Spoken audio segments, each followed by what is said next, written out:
ಪರಮ ಪೂಜ್ಯ ವಚನಾನಂದ ಸ್ವಾಮಿಗಳು ಅಪ್ಪ ಅವರ ಅಡಿದಾವರಿಗಳಿಗೆ ತಮ್ಮ ನುಡಿನಮನ ಸಲ್ಲಿಸಬೇಕು ಅಂತ ನೆನಪಿಸ್ಕೊಳ್ತೇನೆ. ಓಂ ಶ್ರೀ ಗುರು ಬಸವಲಿಂಗಾಯ ನಮಃ. ಲಿಂಗವ ಪೂಜಿಸಿ ಲಿಂಗವೇ ಆದ ಲಿಂಗೈಕ್ಯ ಚನ್ನಬಸಪ್ಪ ಅಪ್ಪ ಅವರನ್ನ ನಾವು ನೋಡಿದ್ದು 3 ಬಾರಿ.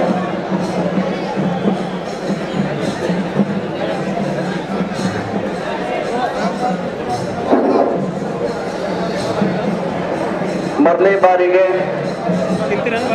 ಧಾರವಾಡದ ಕರ್ನಾಟಕ ವಿಶ್ವವಿದ್ಯಾಲಯದಲ್ಲಿ ಬಸವೇಶ್ವರ ಅಧ್ಯಯನ ಪೀಠಕ್ಕೆ ಆಗ್ಲಿಕ್ಕೆ ಮೂಲ ಕಾರಣಕರ್ತರೇ ಚನ್ನಬಸಪ್ಪನವರು.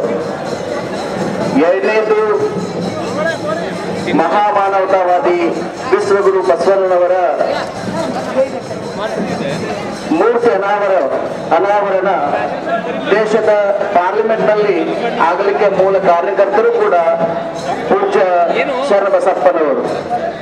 ಬಸವಾದಿ ಶರಣರ ತತ್ವಗಳನ್ನ ವಚನಗಳನ್ನ ಹಾಸಿಕೊಂಡು ಹೊತ್ತುಕೊಂಡು ನಿತ್ಯ ಬಸವ ತತ್ವದ ಅಡಿಗೆ ಎಡೆಯಾದಂತ ಅಪರೂಪದ ಈ ಭಾಗದ ನಡೆದಾಡುವ ದೇವರಾಗಿದ್ದಂತಹ ಶರಣಬಸಪ್ಪನವರು.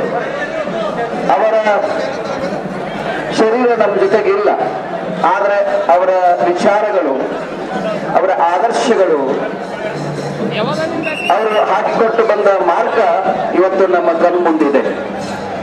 ಅವರ ಕರಕಮಲ ಸಂಜಾತರಾಗಿರುವಂತಹ ದೊಡ್ಡಪ್ಪ ಅಪ್ಪ ಅವರು ಕೂಡ ಆ ದಾರಿಯಲ್ಲಿ ನಡೆಯುವಂತ ಶಕ್ತಿ ಕರುಣಿಸಿ ಅಂತ ಹೇಳಿ ವಿಶ್ವಗುರು ಬಸವಣ್ಣವರನ್ನ ಈ ಮೂಲಕ ನಾವು ಪ್ರಾರ್ಥನೆ ಮಾಡ್ತೇವೆ. ಎಲ್ಲರಿಗೂ ಶರಣು.